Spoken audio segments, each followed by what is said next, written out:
Marcia Okafor's hand shook as she set down the soju bottle. The woman across from Kang Minjun, Korea's most dangerous syndicate heir, had just shifted her sleeve. 3 fine-line roses wrapped around a blade. The exact tattoo from her dead brother's last file. Yoshida Akari, Yakuza assassin. And she was about to kill the man she was engaged to marry. Marcia had 60 seconds to decide. Stay silent and let him die. Or risk everything to save a monster she'd never met. Minjun sat at the head of the table, beautiful in the way thunderstorms were beautiful. Dark hair slicked back. Black suit tailored like armor. Posture precise and relaxed. But his eyes, cold, alert, always moving. He felt danger the way wolves felt wind shifts. His fiancée leaned into him, fingers brushing his arm, smiling a smile that never touched her eyes. Marcia bowed, murmuring the formal greeting, and slid the note beneath his soju glass with practiced smoothness. His gaze flicked to her, sharp, black, intrusive. He lifted the glass, saw the corner of the note, looked up at her. She didn't breathe. He didn't blink. Seconds stretched tight, unbearable. He touched the note, unfolded it. Read the first word. And then, gunfire shattered the window. Glass erupted inward in a glittering explosion. Diners screamed. Candles toppled. Ji-woo dove sideways with theatrical precision. Minjun moved like something unleashed, chair scraped back, hand reaching into his jacket, weapon already drawn before the glass hit the table. His 2 bodyguards materialized like shadows behind him, firing toward the building across the street. Marcia ducked, heart slamming against her ribs. Minjun's gaze pinned her through flying debris. 1 second. Recognition. Calculation. Decision. She mouthed, "Kitchen." He nodded once, grabbing her wrist. The grip was iron-controlled but unyielding as he pulled her behind him, weaving through collapsing decor and panicked screams. Bullets punched into the walls, precise and rhythmic. Yakuza, efficiency. They reached the kitchen doors, which burst open. 2 men in black tactical gear stormed through, guns raised. Marcia dove left on instinct. Minjun fired twice clean shots to the skull and throat. The bodies dropped at his feet. Steam filled the air. Metal clanged. Kitchen staff scattered, shouting in frantic Korean she barely processed. Minjun spun, gun trained on her. "How did you know?" His voice was ice. "There's," she gasped, breath shaking, "a second team at the loading dock." The back door exploded inward. 3 more shooters. "Move!" Minjun grabbed her, dragging her through the chaos toward the wine cellar entrance, one she'd memorized after weeks of studying every exit in every job she worked. More gunfire, more screaming. They slipped through the cellar door and plunged into darkness. Marcia stumbled on the stairs, the air tasting of oak, dust, and fear. Minjun shoved a heavy rack aside, revealing a hidden corridor. He pulled her in, slammed the door behind them. For a moment, only their ragged breathing filled the underground silence. He turned to her, eyes burning. "What?" he said, voice low and lethal. "Are you?" They were still seconds from safety, but the danger of his attention felt sharper than bullets. Minjun towered close, his presence overwhelming in the narrow corridor, the scent of cedar on his suit mixing with the acrid smoke clinging to both of them. She pressed her back against the cold stone wall. "I'm a server," she said. His jaw hardened. "Try again." Her pulse tripped. I saw something. Months ago. My brother." "What about your brother?" "He sent me files before he died. Evidence." "Your fiancée?" She was in them. His eyes narrowed, dark and unreadable. "You expect me to believe that?" "Believe what you want," she whispered. "But if I wanted you dead, I wouldn't have warned you." Silence. Heavy, razor-edged. Minjun's hand lifted, and for a terrifying moment she thought he'd touch her throat. Instead, he said one word. "Chitty." Her heart stopped. Hearing her brother's name come from this man felt like grief and hope colliding violently in her ribs. You knew him?" she whispered. Minjun stepped back, gaze shifting, less predator now, more haunted. "He saved my life once," he murmured. "He told me who poisoned my mother. Gave me the evidence. And now, his eyes returned to hers. His sister. Just save me again. Her knees weakened. He straightened. Decision made. Come with me. We can't go back upstairs. We're not. He nodded down the corridor. This tunnel connects to another building. My people will secure the restaurant. But you, his voice dropped. You're in this now. They saw you warn me. She swallowed. So what happens to me? He looked at her like her fate was already sealed. You're coming under my protection. And before she could protest, Min-jun walked into the darkness, pulling her with him. Out of the tunnel, out of the quiet life she'd built, and straight into war.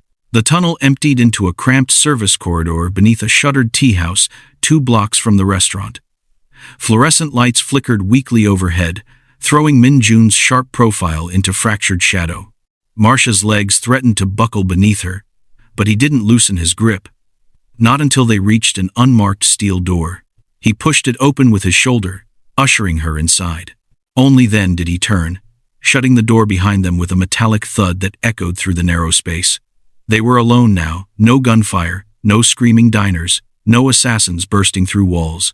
Just Min-jun, and the question hanging in the air like a blade. Who sent you? He didn't raise his gun. He didn't need to. His voice was a weapon. Marcia's back pressed instinctively against the opposite wall. The room smelled of old concrete and incense from a nearby prayer altar. Her breath fogged in the cold air. No one sent me, she whispered. I told you. Your brother sent you. He cut in. Each word quiet and surgical. 8 months ago. With encrypted files. And you expect me to believe you never tried to open them? I tried. Her voice cracked, louder than intended. I just didn't know what to do. I've been hiding, working, trying not to be found. The people who killed my brother, they're the same ones who tried to kill you tonight. The silence tightened between them. He stepped closer, then closer, until one hand braced beside her head on the wall, and the faint warmth of his body crowded the cold from the air. You knew my fiancée would leave the table before the attack. His voice was controlled, but something like curiosity flickered beneath. You recognized her. You knew there would be a second team. You pointed toward the loading dock. That information, his dark eyes narrowed, was not in any public file. Marcia swallowed hard. I saw it in surveillance footage. Chidi sent me images, meetings, patterns, timestamps. I studied them because I didn't know where else danger could come from. I recognized her. I recognized the tattoo. The tattoo, he repeated softly. The roses and the blade. The symbol of a Yakuza operative of high rank. She nodded. And you warned me, he said, his face unreadable. Knowing they'd see you. Knowing it would cost you whatever quiet life you'd built. It wasn't much of a life, she whispered. And I couldn't let them kill you. Not after everything my brother tried to stop. A muscle jumped in his jaw. He stepped back, not much, but enough for her lungs to work again. You said your brother's name earlier, she said. Chidi. You said it like you knew him. I did. Her throat tightened. How? She whispered. Min-jun walked past her, exhaling slowly as if weighing truths he didn't often speak aloud. He leaned against the opposite wall, arms folded. 3 years ago, he said, your brother approached me at a diplomatic charity event. No one noticed him. No one ever notices analysts. His eyes flicked to her quiet emphasis. He told me that my mother didn't die of cancer. She died from experimental drugs a bribed doctor administered for a rival syndicate. He gave me data, proof. Marcia's breath hitched. She covered her mouth with trembling fingers. He never told me the details, only that he'd done something dangerous. He saved me. Min-jun continued. Not by fighting, by exposing truth. And tonight, he stepped closer again, eyes darkening. You saved me too. Her knees nearly gave out. He warned you about them, she murmured. He warned you the same way he tried to warn me. And because of him, Min-jun said quietly, I came out alive. Twice. A strange, fragile quiet overtook them.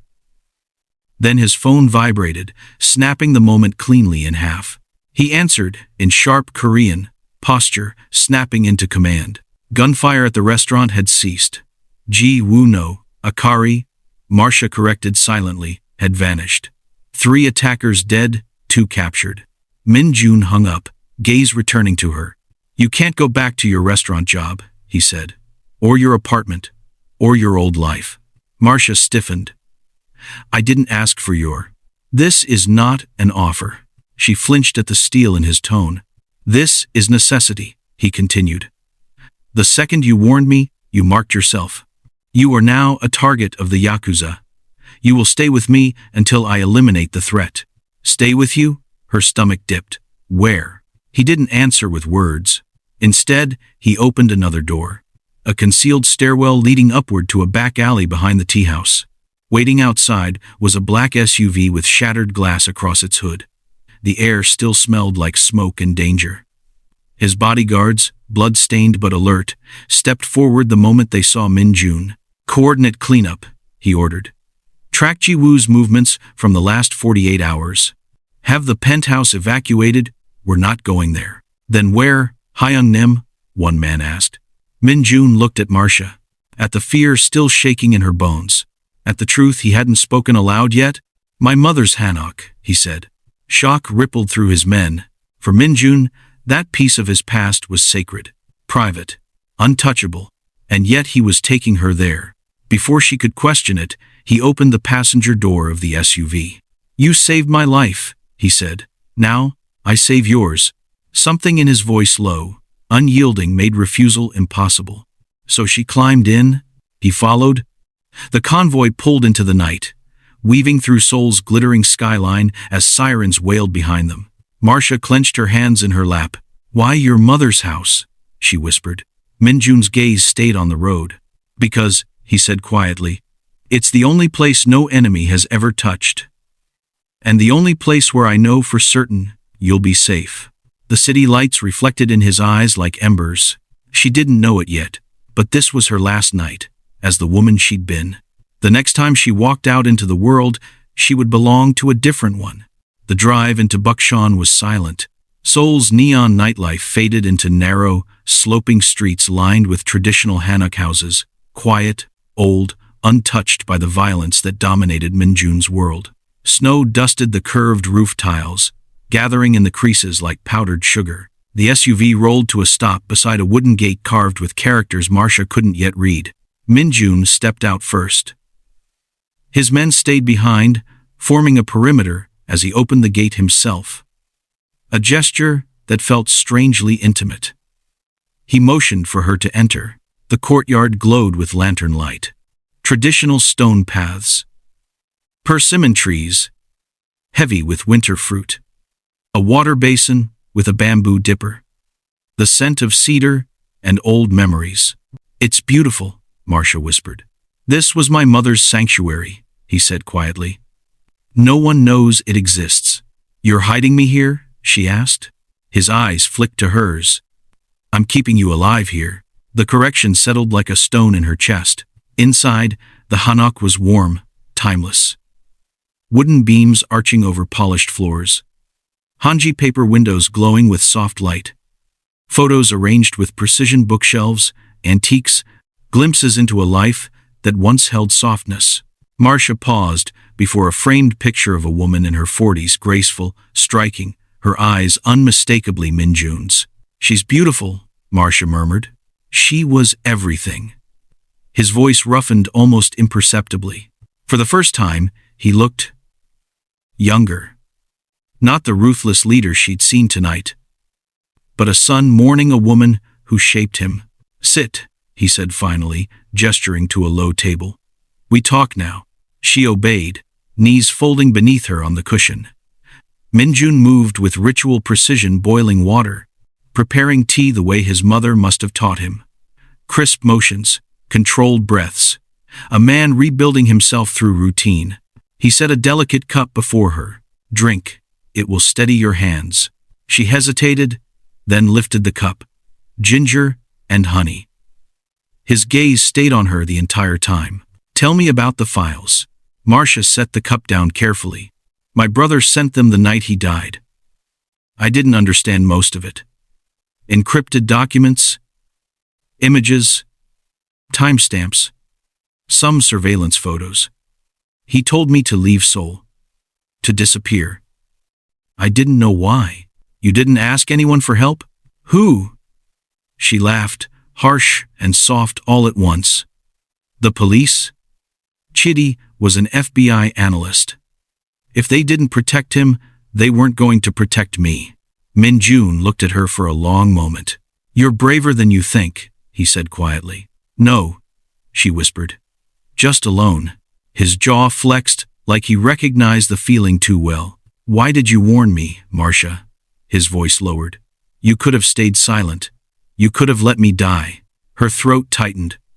Because Chidi died, trying to expose something. If I let you die too, then what was the point of him risking everything? Silence pulsed between them, heavy, electric. He leaned forward, elbows on his knees, studying her the way a strategist studies a battlefield map. Your brother saved my life once before, he said. He gave me evidence that my mother wasn't killed by illness but by a rival family paying her doctor. A beat. I took that evidence. I burned every one of them to ash. His voice didn't waver. He wasn't boasting, just telling truth. And now, he continued, your brother has saved me again. Through you. Tears stung her eyes, hot, unwanted. Why didn't he tell me any of this? She whispered. Why didn't he trust me? He did, Min-jun said. He trusted you more than anyone. That's why you're alive. Before she could respond, his phone buzzed. He answered, without looking away from her. Korean flowed fast, sharp, dangerous. Finally, he hung up. His face had hardened into lethal stillness. 2 warehouses burning in Incheon, he said. My fiancée has vanished. Her family can't be reached. This was coordinated. A tremor ran through her. You think the files show the full plan? We're going to find out, he said. Where's your laptop? My apartment in Hongdae. He shook his head. Too dangerous. The Yakuza will have a team waiting. What do we do? We tried to decrypt the files from my secure system. He rose. Give me the details you remember. Chidi always used family names, she said. Our mother, our grandmother. Try mine, Min-jun said. She blinked. Why yours? Because he met me. Because his last attempt was to save me. Because he sent the files to protect both of us. Her stomach nodded. He extended a hand. Come. Let's open your brother's final message. She took his hand. His fingers closed around hers, warm, grounding, commanding. They walked together to his mother's study, where a sleek laptop sat waiting amid shelves of psychology books and old calligraphy brushes. Marcia's breath shook as she typed. Kang Min-jun. Min-jun Kang. Gung Min-jun. For a second, nothing. Then the files unlocked. A video popped open automatically, and Chidi Okafor's face filled the screen. Alive, breathing, looking directly at them. Marcia's sob broke free. Noa M, Chidi said in Igbo, smiling softly. My child, if you're watching this with Kang Min-jun, I'm gone. But you can finish what I started. Min-jun went utterly still beside her. The video cut to English, then to Korean. Chidi methodical even in death. He spoke of Yakuza infiltration, alliances masked by fake corporate identities, a planned assassination to consolidate Korean syndicate territory. But the next reveal made Min-jun inhale sharply. His fiancée, Park Ji-woo, did not exist. She was Yoshida Akari, a Yakuza lieutenant planted 4 years ago with one mission: marry Kang Min-jun and kill him on their wedding night. Ice crawled up Marcia's spine. But Min-jun, he looked like marble beginning to crack. Chidi continued. The Boston Parks were a laundering construct, the engagement a strategic Trojan horse. Once Min-jun was dead, Akari would serve as legal heir through marriage, allowing the Yakuza to seize control without open war. The screen shifted to documents, charts, names, patterns. Marcia's tears blurred everything, but Min-jun saw it all with terrifying clarity. He wasn't breathing. Not until the final line of Chidi's message appeared on the screen. Trust my sister. She will save you, as I tried to save her. Marcia's heart broke open. Min-jun's fists clenched beside her. He looked at her not as a suspect, not as a server, but as the missing half of a puzzle that had cost lives on both sides. "We end this," he said, voice quiet, deadly. "For your brother, for my mother, for all of them." Before she could answer, his phone buzzed again. He listened, darkened. "Mobilize everyone," he ordered. "We're going to Busan." Then he turned to her, gaze steady with a decision that would reshape both their lives. "Pack light, Marcia. You're coming with me." The helicopter sliced through the pre-dawn darkness, Seoul shrinking into a glittering grid beneath them as the Han River threaded silver through the sleeping city. Marcia sat rigidly in her seat, buckled in beside Min-jun, the headset pressing against her ears. She'd never flown before, never ridden in a machine that felt more like a weapon than transportation. Every vibration rattled her bones. But it wasn't the helicopter that terrified her. It was him. Min-jun sat beside her, jaw clenched, eyes fixed on the horizon. Wind buffeted the aircraft, but he remained still, too still. A man sculpted from fury, restraint, and the kind of grief that carved itself into silence. His suit jacket was gone. His sleeves were rolled up, revealing smooth forearms marked by fine black script tattoos she hadn't noticed before. His hands lay open on his knees, as if holding something invisible and dangerous. She swallowed, unable to stop glancing at him. He felt the stare. He always did. His gaze slid to hers, dark as the clouds around them. Not angry, not soft. Something in between, volatile equilibrium. "You're safe," he said through the headset. "This helicopter is secure. No one can track it." She nodded, but safety wasn't the point. "I'm not used to any of this," she muttered. His eyes lingered on her face, on the exhaustion, the courage, the fear battling inside her. "You will be." Promise or threat, she couldn't tell, maybe both. Below them, the coastline appeared, jagged cliffs rising from crashing waves. The Busan compound emerged like a fortress carved into the mountainside. Sweeping traditional roofs over modern steel infrastructure, guard towers, hidden cameras, stone walls thicker than historical fortresses. As they landed, armed guards rushed forward, bowing quickly before surrounding the helipad. "This isn't protection," Marcia whispered as Min-jun unbuckled her seatbelt for her. "This is imprisonment." "No." His hand rested briefly on her lower back as he guided her off the helicopter. "This is survival." His tone made her shiver. The compound interior was unexpectedly beautiful, wooden floors, warmed by radiant heat, paper screens illuminated by soft yellow light, hallways that blended tradition with modern sophistication. But the constant presence of guards reminded her where she truly was, a gilded cage. Min-jun led her to a suite larger than her entire apartment bedroom, sitting room, and a balcony overlooking the roaring ocean. The wind hit her like a living thing, icy and wild. She turned to him. "You expect me to stay in here?" "I expect you to stay alive," he replied. She bit back a retort. "And if I don't want to?" His expression didn't change. "The Yakuza want you dead. My own organization is compromised. This is the one place where neither can touch you." "You keep saying that," she said softly, "but I feel like a hostage." He inhaled slowly, as if weighing his words. "If you were my hostage, Marcia, you wouldn't be speaking so freely." Heat crept into her cheeks. "You're not my prisoner," he continued. "But you're not invisible anymore. That life is gone. Here." He gestured to the room, the ocean beyond it. "You can breathe without someone aiming a gun at your head." She didn't want his logic to make sense. But it did, terrifyingly so. Min-jun stepped aside, motioning to the study next door. "You'll work here." "Work?" His eyes lingered on her. "You're not a liability, Marcia. You're an asset. And you know more about this infiltration than anyone in my organization." Her stomach twisted. "They don't want me here. They'll learn." His voice cooled. Quickly, Min-jun kept his promise. That evening, he escorted her into a situation room filled with 20 men. Lieutenants, strategists, enforcers, every one of them Korean. Every one of them staring at her like she was either a threat or a mistake. Marcia forced herself to stand tall. Her mother always said, "When you are afraid, straighten your spine. Fear hates a woman who stands upright." Minjun stood at the head of the table, radiating authority. "This is Marcia Okafor," he announced in Korean, then repeated in English for her. "Sister of Chidi Okafor, the analyst who first identified the Yakuza infiltration." Murmured shock rippled through the room. "She possesses intelligence critical to our survival," he continued.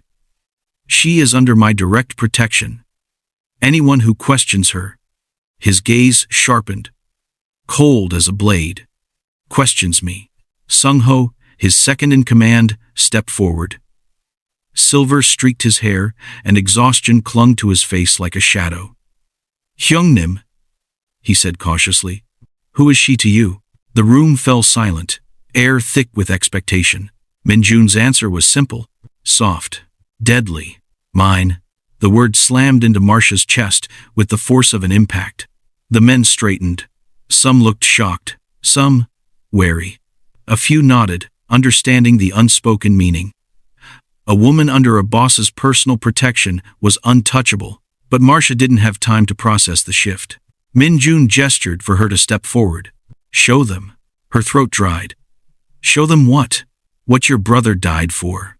She exhaled shakily, then moved to the central screen, plugging in the external drive. Hours poured into minutes, as she explained patterns she'd memorized, leaked meeting details, mismatched timestamps, unexplained financial gaps. Her Korean faltered, accented, and imperfect, but her analysis was sharp, clear, unavoidable. A few men exchanged startled looks. Sung-ho leaned forward. "She's right. These gaps, someone was feeding them information. A mole. Inside Minjun's organization." Her palms grew damp as she clicked to the final file. Chidi had flagged the one she hadn't understood the significance of until now. A schedule, an access log, a name. The room erupted. Chairs scraped. Voices rose. One of Minjun's oldest lieutenants went pale before guards seized him. Minjun didn't flinch. He simply watched the man being dragged out, his expression carved from stone. Then he turned to Marcia. In his eyes, pride, recognition, and something hotter, darker, held tightly in restraint. "You see clearly," he murmured. She swallowed. "I just followed the patterns. You followed truth." His voice dropped. "The same way your brother did." Her chest tightened. For the first time since Chidi's death, she felt useful. Not just surviving, not just running, contributing, fighting. The room slowly emptied, until only she and Minjun remained. He stepped closer, studying her like she was something he couldn't look away from. "You're not what I expected," he said. She lifted her chin. "Neither are you." His lips curved, dangerous, soft, devastating. "This will be interesting," he murmured. And for the first time, she believed him. The compound settled into an uneasy quiet after the mole was dragged out of the war room. Guards shifted positions. Orders crackled over radios. The air felt different, less like a fortress and more like the center of a tightening storm. Marcia walked beside Minjun through the dim hallway, her mind racing with everything she had uncovered. The weight of 20 men's scrutiny still clung to her skin. She wasn't used to being seen, and certainly not like that, as someone who mattered. Minjun stopped at the study he'd assigned her. The door slid open, revealing a room with a massive desk, a wall of books, and a view of Haeundae beach waves slamming violently against black cliffs. "This will be your workspace," he said. "My workspace?" She blinked. "I thought I was just surviving here." His gaze cut to hers. "That was before you exposed a traitor in less than an hour." He stepped closer, lowering his voice. "You are not here to hide, Marcia. You're here to finish what your brother began." Her chest tightened, fear and purpose tangled together. "And what about your men?" she asked quietly. "Do they think I'm some kind of—" Minjun's expression darkened. "They think nothing, except what I tell them to think. That's not how people work. It is in my world." A beat of silence stretched between them, thick as honey. Then she said, more softly. You claimed me. His jaw tightened. Yes. You shouldn't have. His eyes flickered. I know. The confession was low. Raw. And yet, he added, I don't regret it. Before she could respond, Sung-ho appeared in the doorway. He bowed respectfully. Hyungnim. The men want your approval for tomorrow's routes. Minjun nodded without looking away from Marcia. I'll join you shortly. Sung-ho hesitated, glancing at her. Something calculating, and something like reluctant respect passed through his eyes before he left. Marcia exhaled slowly. Your people don't trust me. They will. Minjun picked up her wrist, surprising her. Many of them respected your brother's work. They will learn to respect yours. The casual intimacy of his touch sent heat spiraling up her arm. He didn't seem to notice, or he pretended not to. You should rest, he said, releasing her. But he lingered in the doorway long after she stepped inside the study. By evening, the meeting room had shifted from suspicion to strategy. Marcia stood beside Minjun as he mapped out enemy positions, his voice crisp, precise. His lieutenants listened with grim attention. Sung-ho cleared his throat. Hyungnim, bringing her into our circle publicly, are you certain it was necessary? Minjun didn't look up from the map. She exposed a Yakuza mole. Did you? Sung-ho bowed his head. No, Hyungnim. It was the right decision. Another lieutenant said, grudgingly. She sees details. We miss. It is because she's not one of us, Minjun replied. She isn't looking through our filters. Marcia felt heat rise to her cheeks. He trusted her, publicly, unequivocally. When the meeting ended, several men bowed to her before leaving a sign of acceptance, however cautious. She was no longer invisible, and somehow that was more terrifying than hiding. Long after the compound slept, the study glowed with lamplight. Marcia sat cross-legged in front of the desk, pictures and documents spread around her. Names, dates, symbols swirling like pieces of a nightmare puzzle. She rubbed her eyes. Chidi, what did you give me? Still awake? She startled. Minjun stood in the doorway, jacket discarded, sleeves rolled, hair slightly undone. A man who'd spent the day commanding armies, now looking like he'd walked straight out of her thoughts.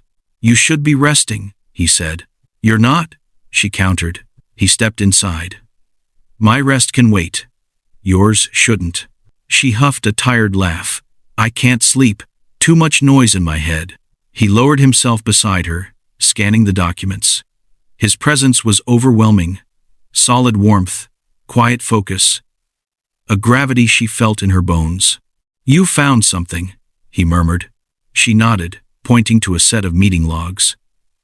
Minjun leaned closer, their shoulders brushing. Heat shot through her.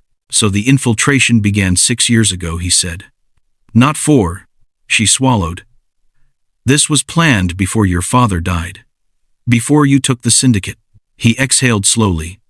They wanted me vulnerable, unprepared. Did it work? Minjun turned his head, and their faces were inches apart. No. Silence crackled. His eyes dropped briefly to her mouth. Her breath caught. He reached out, fingertips brushing the side of her hand. A light touch. Barely anything. But the room shifted. Thank you, he said quietly. For what? For seeing what I could not. Her pulse stumbled. You shouldn't thank me, she whispered. I'm only doing this for Chidi. His gaze flickered. Perhaps at first. The air thickened, charged. His hand drifted higher, brushing her wrist slow, deliberate, a question more than a touch. Marcia's heart thundered. They leaned forward at the same time. His breath mingled with hers.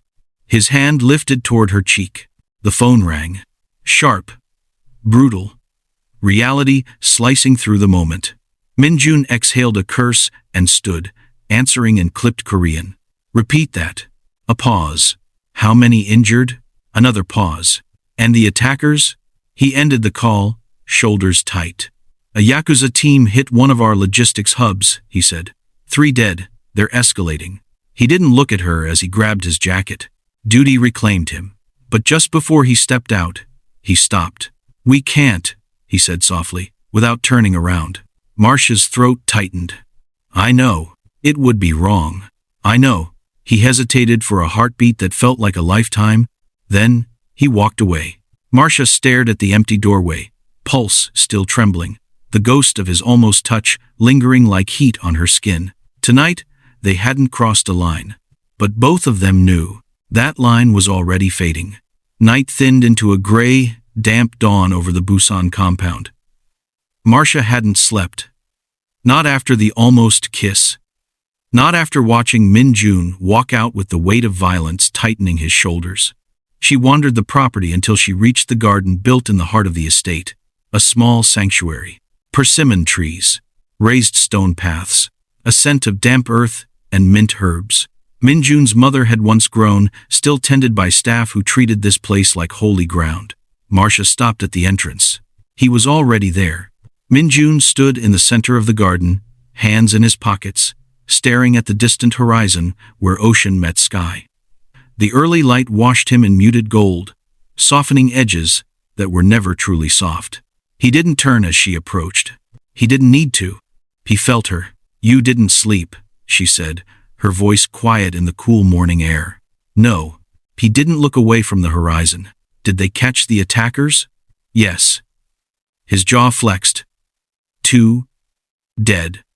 1 in custody. But they won't talk. The Yakuza rarely break. They're taught to die before betraying their masters. She stepped beside him.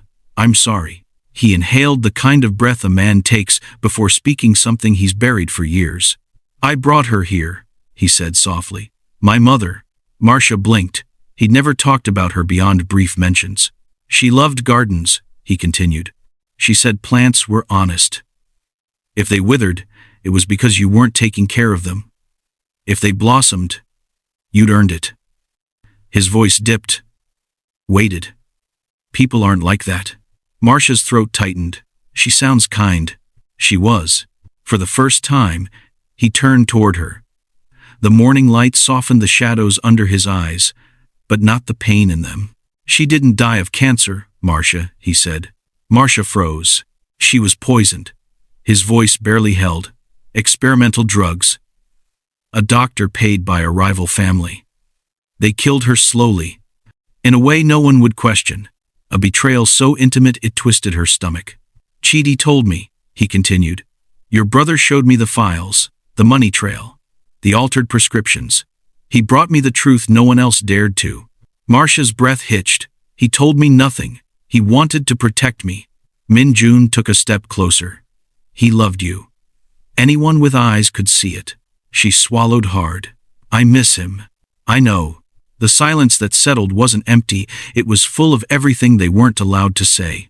After I confirmed what the doctor had done, Min-jun said quietly, I destroyed the family behind it. Completely. Marcia's eyes widened. All of them? His gaze held hers, unwavering. Yes. She should have recoiled. Should have stepped back from the confession of a man, admitting to countless deaths. But instead she understood. Deep, painful understanding.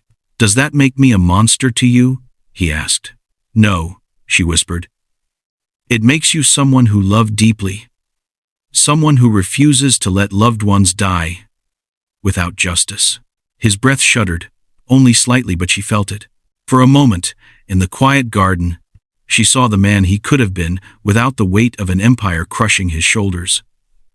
The man shaped by grief, duty, and impossible choices. A man who had already lost too much, and she realized she didn't want to be another loss. The peace shattered with a single phone call. Min-jun's head snapped toward the buzzing device. He answered sharply. What happened? A pause. His face drained of color. When? Another pause. Is she alive? Silence too long, too heavy. Marcia's stomach twisted. When he ended the call, his voice was ice. The Yakuza attacked Sung-ho's home. Her hand flew to her mouth. His home, but his family. They shot his wife, Min-jun said. In front of their daughter. Marcia's chest cracked. No. She's alive. Barely. His voice darkened. With something beyond fury. Something like grief. His daughter hasn't spoken since it happened. I need to go, he said, already moving. I'm coming with you. No. The refusal was immediate, harsh. The hospital is public. Too risky. You stay inside the compound. That little girl watched her mother bleed, Minjun. She deserves comfort, not walls and weapons. He stopped, turned, looked at her like she'd spoken to the part of him no one else was allowed to see. Silence stretched between them. Then, a single, defeated exhale. Fine, he said. You come. Fluorescent lights hummed overhead, too bright, too cold. Families whispered prayers in Korean. Nurses rushed past them with clipped urgency. The air tasted like antiseptic and grief. Sung-ho stood outside the ICU, shoulders shaking silently. His daughter, Yuna, clung to his leg, face blank, eyes hollow. Marcia approached slowly, so slowly any wrong move might shatter the child entirely. She knelt down. Hi, sweetheart. No response. Not even a blink. Marcia began humming an old Igbo lullaby her mother used to sing when the world felt too big. Soft, steady, ancient. Yuna's eyes flickered, just once, but it was enough. Marcia continued humming until she eased into drawing shapes on a notepad. After minutes of silence, a small hand reached forward. Yuna picked up a crayon and made the tiniest mark beside hers. Sung-ho broke. Minjun watched from the hallway, watched the child begin healing. Watched Sung-ho cling to life again. Watched Marcia breathe warmth into a frozen world. And in that moment, something inside him snapped, changed shape, deepened. Hours later, after doctors updated them, after Yuna finally fell asleep with her hand wrapped around Marcia's scarf, Minjun found her in a quiet corridor. Marcia, he said softly, you don't belong in this world. Not this violence. I know, she whispered. But I'm already here. You can leave when this is over. Do you want me to? His breath stalled. No, he admitted. But I should. She took a trembling breath. I'm not leaving you, Minjun. His eyes flickered shock, relief, longing, fear all tangled so tightly he couldn't hide any of it. It was nearly 3 a.m. when they stepped into the empty waiting room, exhaustion hanging on both of them. The quiet hum of the hospital machines filled the silence. Minjun ran a hand through his hair. I need to tell you something. Marcia's heart clenched. I am falling in love with you. The world went still. His voice dropped. Rough edges scraped raw. And it is the most dangerous thing I have ever done. Because everything I love becomes a target. Her breath left her. Minjun, I shouldn't feel this, he said. You're under my protection. You're supposed to be safe, untouched by all this. I'm falling for you too, she whispered. And it terrifies me. Not because of your world, she stepped closer, but because I can't imagine a world where you're not in it. He cupped her face slow, reverent, like she was something fragile he couldn't afford to break. Their foreheads touched, their breaths mingled. Everything in the universe narrowed to that one moment, until his phone rang. Again, he looked at the screen, eyes darkening. They found the Yakuza leadership, he said. In Incheon. We end this tonight. Her pulse kicked. So do I stay behind? He hesitated. No, he said finally. You come. But you stay in the armored vehicle. She nodded. Good, he murmured. Because I need you close tonight. The convoy cut through the pre-dawn darkness, headlights slicing across empty highways as they raced toward Incheon's industrial district. Marcia sat in the armored vehicle's back seat, a Kevlar vest heavy on her shoulders, fingers trembling in her lap. Minjun sat beside her, one hand gripping hers, like a man holding on to something he'd nearly lost twice already. His thumb traced gentle, grounding circles across her palm, completely at odds with the lethal calm on his face. You stay in this car, he said again, voice deep, low, commanding. I will. His eyes softened for the briefest moment. When this is over. When we've won, she corrected. His lips curved, not quite a smile, but something made of steel and promise. Yes, when we've won. The convoy turned into a wide, deserted cargo yard. Ahead, the warehouse loomed rusted metal, broken windows, and the unmistakable hum of tension radiating from the shadows. Min-jun's forces surrounded it in a near-silent choreography of precision. He turned to her. "Marcia." She met his gaze. He leaned in, brushing his forehead against hers, breath warm on her lips. "I will come back to you." It wasn't a vow. It was a declaration. Absolute, unshakable. Their lips touched soft, brief, devastating. And then he was gone. Through the tinted bulletproof glass, Marcia watched Min-jun move like a blade, through the darkness, controlled, purposeful, deadly. Sung-ho and the inner circle flanked him, weapons raised, every step synchronized. Over the radio, a voice crackled. Targets confirmed inside. No civilians, no exits. Another voice. "They're expecting us." Min-jun's response was ice. "They should." He gave the signal. The compound erupted. Explosions punctuated the silence, lighting up the sky in violent bursts. Min-jun's men breached the warehouse with precision, shouting commands, returning fire, taking positions with ruthless efficiency.